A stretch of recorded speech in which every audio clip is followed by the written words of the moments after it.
I was practicing as a doctor, but I'd always been interested in script writing and films, a big fan of film going. And I was always curious about the way film stories are put together, and so script writing was something I'd always wanted to do. And then about 1990 or so, I had the idea for a script which subsequently became Shallow Grave. I just started writing thinking, well, if it doesn't come to anything, I've had a go, and maybe it'll just sit in a drawer. But then, of course, one thing led to another, I ended up making the film.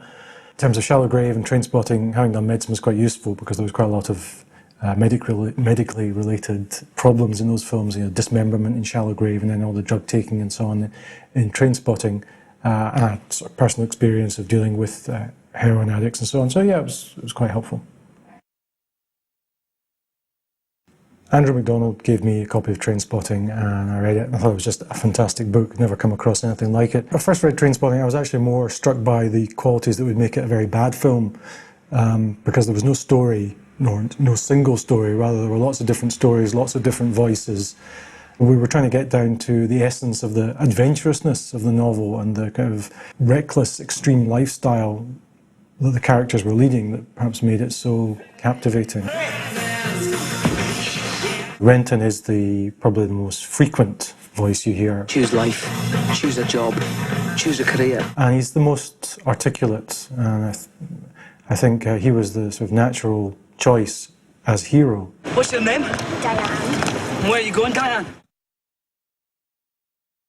One of the good things about being fairly inexperienced when I wrote Trainspotting was I didn't feel any burden of expectation or anything, and I wasn't too bothered about technique or thinking too much about what makes a good screenplay. So in the end, I think the screenplay was quite sort of chaotic, and I think some of the film was slightly chaotic as well. But I actually think that eventually that was part of its success. I find that when writing, each film is different, and sometimes you start off with the idea for the story, sometimes just for a character and his situation, and then you kind of work out what happens from there. Adaptations are easier than original screenplays, principally because someone has done a lot of the hard work, or most of the hard work. Someone's thought up the story, invented the characters and so on. The difficulty is, I think, comes when you try and be too faithful to the text. So you've just got to be ruthless and say, what is this? I'm making the film for the person who sees it in the cinema, not for, the dead author or the living author or anyone like that.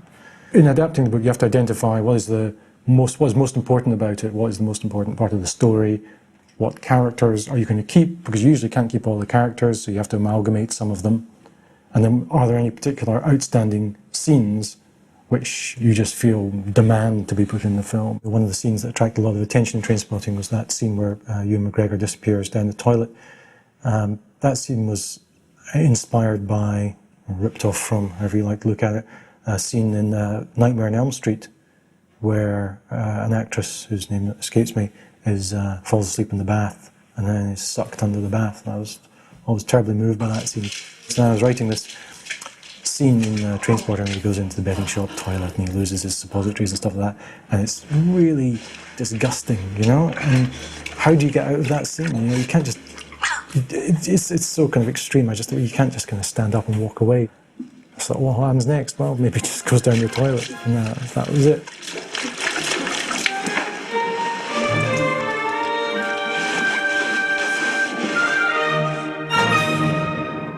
In the book, I think called Matty or Matthew, and I think we sort of merged him with the character of Tommy, and but I think there was a particular chapter I remember called Memories of Matty, which I was always very sort of moved by. It was just Matthew's funeral, and each of the congregation at the funeral was reminiscing in their own head.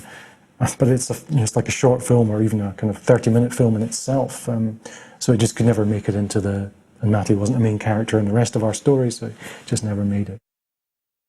The sort of first assembly of Trainspotting, before it had gone through the editing process, I was a bit worried because I thought it was a bit of a mess and didn't make much sense and so on. And I could see as the weeks went by and watching it once a week with the editing guy, I could really feel that the film was improving a lot. I felt that it was sort of faithful to the spirit of the novel, and it had some of the same qualities, sort of excitement and humour and all that, so I was really pleased.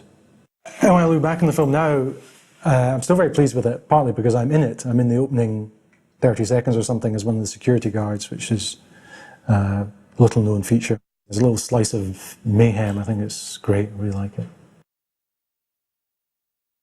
Trainspotting was very successful, and in the wake of that, there was some speculation that we had, Danny and Andrew and I, had inaugurated a new era of British film, but I think that was inevitably misguided. British film seems to wax and wane, goes from triumph to disaster the whole time. But it's not like the kind of juggernaut of Hollywood filmmaking where they're all part of the same movement. Involvement in Trainspotting probably opened doors and made life and careers easier for everyone who's involved in it. Of the 3 films I've made since Trainspotting, A Life Less Ordinary, not quite so confrontational as Trainspotting. The Beach was obviously a studio-financed attempt at mainstream filmmaking in its own way.